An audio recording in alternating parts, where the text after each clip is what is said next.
Question number 1 set number 4 का पहला सवाल, किसी वस्तु के 4% और 3% के लाभ का अंतर, पहला वस्तु 4% लाभ पर, दूसरा वस्तु 3% के लाभ पर, अंतर कितने परसेंट का? 1% बेचा जाता है। तो कितने का लाभ होता है? यहाँ पे 3 रुपये का अंतर है। तो 1% अगर 3 है तो 100% कितना हो गया?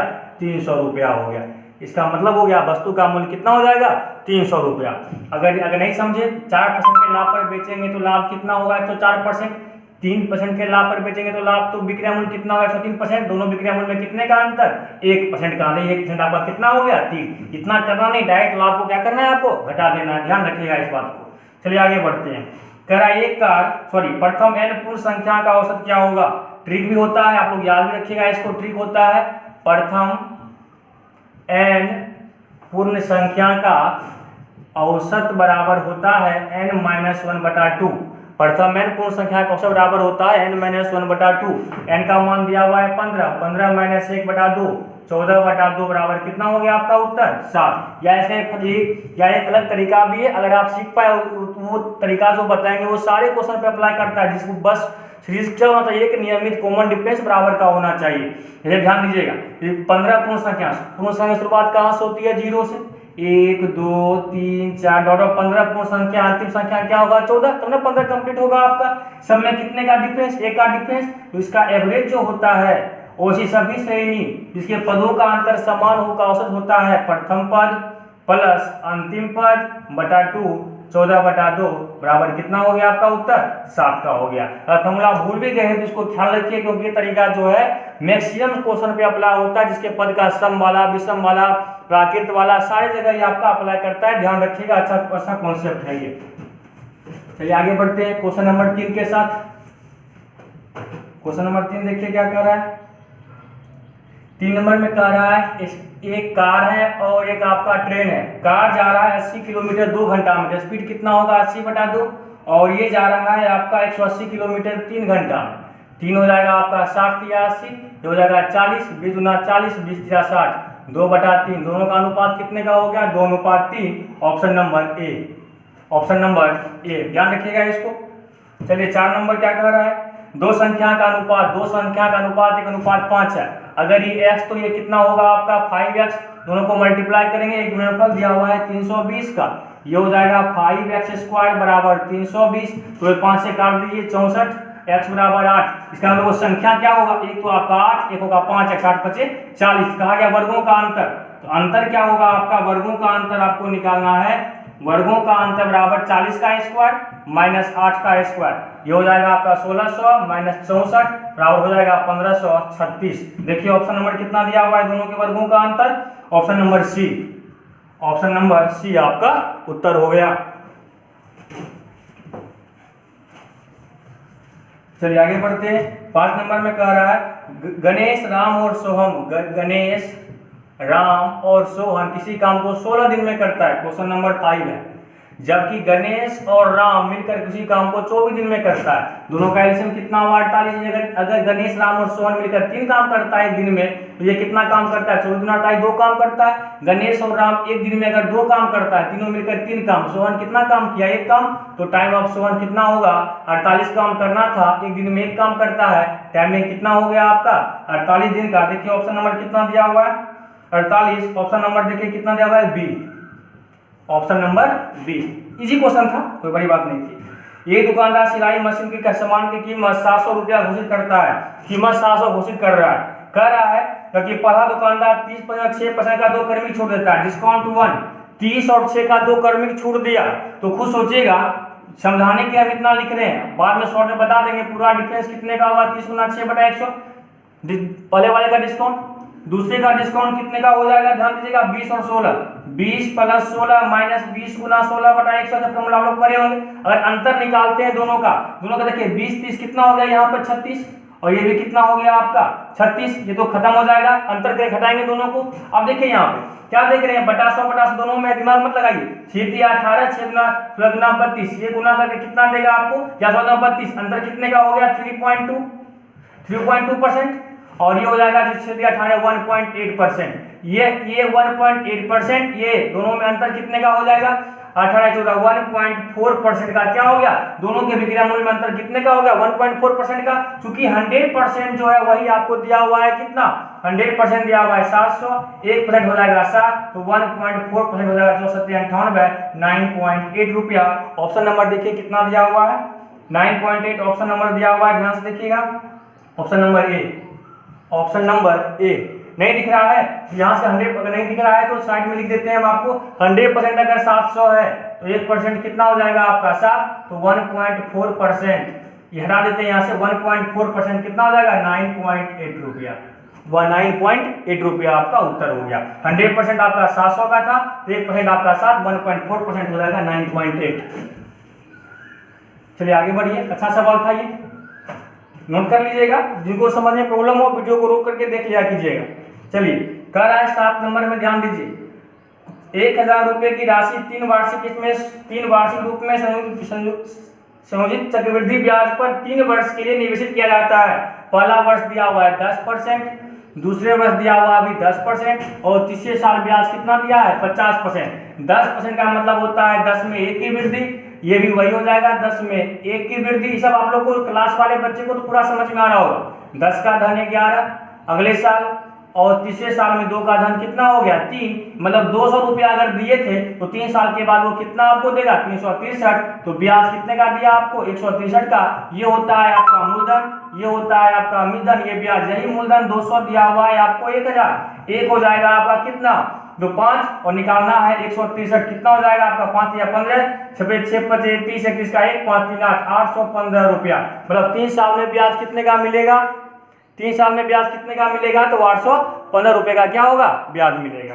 ऑप्शन नंबर देखिए कितना है, option number C, option number C आपका उत्तर हो गया।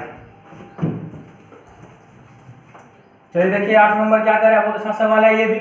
a plus B, if a plus B बराबर दिया हुआ है 5 और कह रहा है a माइनस, देन पता करना है आपको a माइनस 3 पर पावर 7 प्लस b माइनस 2 पर पावर 7 बराबर व्हाट। अब देखिए यहाँ अगर a प्लस बी का मान 5 दिया हुआ, एक इक्वेशन है 2 अननोन है, परेशान नहीं होना, किसी एक को 0 मान लीजिए, b को 0, आपकी इच्छा है को 0 मान लीजिए, कोई फर्क नहीं पड़ता। अगर b को 0 का मान 5 रखेंगे तो 5 में से 3 गया कितना, अगर a का मान कितना आएगा 5 में 3 गया तो 2 पर पावर 7 और b का मान तो 0 रखें, 0 माइनस 2 पर पावर 7। और आपको पता होगा माइनस पर पावर इवन तो प्लस में, माइनस पर पावर और तो माइनस में, 2 पे पावर 7 ये तो माइनस में निकल जाएगा और खत्म हो के उत्तर कितना आया 0 का हो गया। ध्यान रखना है आपको, जितना इक्वेशन है उतना अननोन अगर हो तब मान नहीं सकते। अगर एक इक्वेशन है 2 अननोन है, किसी एक को 0 मान लीजिए, अगर एक इक्वेशन है 3 अननोन है, किसी 2 को मान लीजिए, लेकिन एक आपको कांस्टेंट रखना पड़ेगा, ठीक है, ध्यान रखिएगा इसको। जितना इक्वेशन उतना अननोन अगर दिया हुआ है तब नहीं मान सकते। और ये इक्वेशन और अननोन संख्या अगर अननोन ज्यादा हो इक्वेशन कम हो, किसी को भी 0 मान के आप सॉल्व करने का प्रयास कर सकते हो और सॉल्व होता है। अच्छा तरीका है सॉल्व करने का, ये बताएंगे आगे और भी सेट करवाएंगे तो अच्छा सा क्वेश्चन है। पीछे अलजेब्रा आप लोग इस तरह का कॉन्सेप्ट अलजेब्रा पीछे देख लीजिए, सेट में जाकर के शायद पार्ट 5 में आपको बताया गया होगा या पार्ट 4 में होगा, तो जाकर के देखिएगा इस तरह के कॉन्सेप्ट को बहुत अच्छा तरीका से वहां पढ़ाए हैं आप लोगों को। चलिए आगे बढ़िएगा 9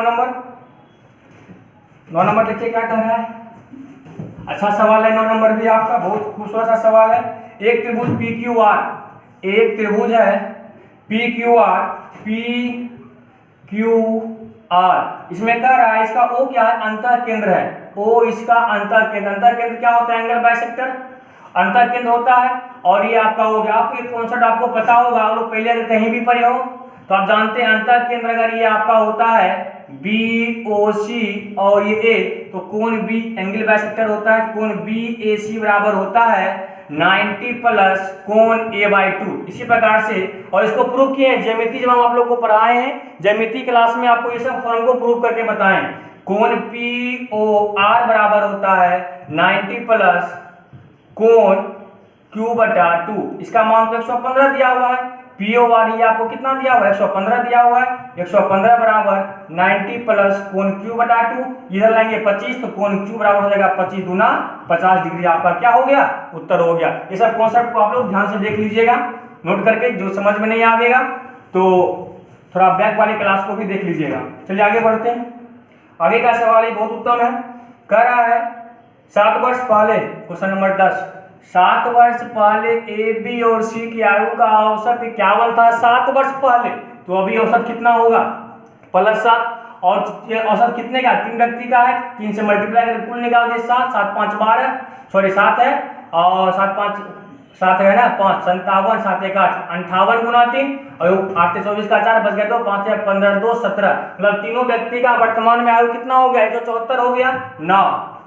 प्रश्न में क्या कह रहा है, बी का आयु जो है वो सी से 3 वर्ष ज्यादा है, बी का क्वेश्चन पढ़िए, बी का आयु सी से 3 वर्ष ज्यादा है और ए का आयु बी से 3 वर्ष ज्यादा है, मतलब अगर हम सी को सी ही रखते हैं तो बी का मान क्या हो जाएगा C+3 और ए का मान क्या होगा B+3 और बी का मान है C+3, तो बी से 3 वर्ष ज्यादा C+6 जोड़ देंगे इसमें, बी में बी का मान C+3 में 3 जोड़ दीजिए C+6 और सबको आप ऐड कर लीजिए, तीनों को ऐड कीजिए, 3C + 6 3 9 बराबर 174, 3C बराबर हो जाएगा आपका 165, सी बराबर 55 वर्ष, मतलब सी का उम्र कितना निकल गया 55 वर्ष। इस प्रकार से आप निकाल सकते हैं, बी का उम्र हो जाएगा C+3 58 वर्ष और ए का उम्र है B+3 58 + 3 बराबर कितना हो जाएगा 61 वर्ष, तीनों का उम्र आपका निकल गया, यही आपका उत्तर है। चलिए आगे देखते हैं क्वेश्चन नंबर 11। क्वेश्चन नंबर 11 देखिए, अच्छा सवाल है ये भी, कह रहा है एक त्रिभुज एओबी का, त्रिभुज एबीसी का परिकेंद्र है, परिकेंद्र तो आपको पता ही होगा, परिकेंद्र क्या होता है, भुजाओं का मध्य बिंदु होता है, भुजाओं का साइड बाइसेक्टर परिकेंद्र,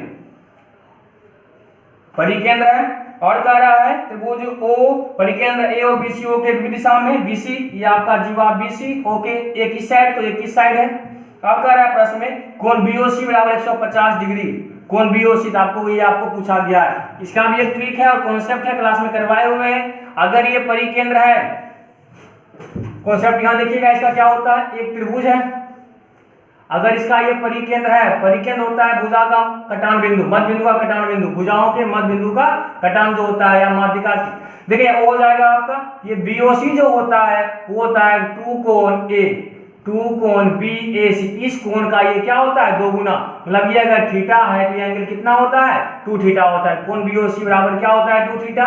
और इसी को हम लोग वृत्त में पढ़ते हैं, किसी भी वृत्त के एक ही चाप के द्वारा, किसी वृत्त के एक ही चाप के द्वारा केंद्र पर बना कोण परिधि पर के कोण का 2 गुना होता है। अगर ये केंद्र है, चाप जिसका भी चाप यही है, इसके लिए भी और इसका भी चाप यही है, एक ही चाप वाला केंद्र पर बना कोण परिधि पर के कोण का 2 गुना, अगर ये थीटा है तो कितना होता है 2 थीटा। ये त्रिभुज में भी हम लोग, वृत्त में भी हम लोग पढ़े इस चीज को, तो दोनों को ध्यान रखिएगा। इसका मतलब हो गया कि कोण BOC बराबर होता है 2 कोण A और कोण BOC का मान 150 दिया हुआ है, 150 बराबर 2 गुना कोण A, इंप्लाई कर सकते हैं कोण A बराबर 75 डिग्री। देखिए क्या कह रहा है कोण A 75 डिग्री दिया हुआ है, ऑप्शन नंबर कितना है, ऑप्शन नंबर डी, कोण A बराबर 75 डिग्री, ऑप्शन नंबर डी आपका उत्तर हो गया। ठीक है, तो इसको सॉल्व कीजिएगा, आप लोग बनाने का प्रयास कीजिए। और आगे क्वेश्चन भी बचा हुआ है, वो अगले पार्ट में आप लोग को बताएंगे। 25 क्वेश्चन है जिसमें आपको 11 करवाए, 14 सवाल है जो अगले सेट में आप लोग को मिलेगा, वो सवाल बहुत ही इंपॉर्टेंट होगा, आप लोग ध्यान से पढ़िएगा। वो जो क्वेश्चन आप लोग को पढ़ा रहे हैं, ये क्वेश्चन का PDF आपको टेलीग्राम चैनल पर डाला हुआ है, वहां जाके लोड कीजिए, इसका लिंक आपको डिस्क्रिप्शन बॉक्स में दिया हुआ है। चैनल को मैक्सिमम से मैक्सिमम शेयर कीजिए, सब्सक्राइब कीजिए और कमेंट जरूर कीजिए, ताकि हमें पता चले कि आप लोग को समझ रहे हैं, नहीं समझ पा रहे हैं, कमेंट कीजिए, ताकि हमारा भी मोटिवेशन बना हुआ रहेगा। तो कल फिर मिलते हैं आप लोगों से अगले नंबर के साथ, और क्वेश्चन को आप लोग डाउनलोड करके तब तक इसको बनाइए, कल फिर मिलते हैं। ठीक है।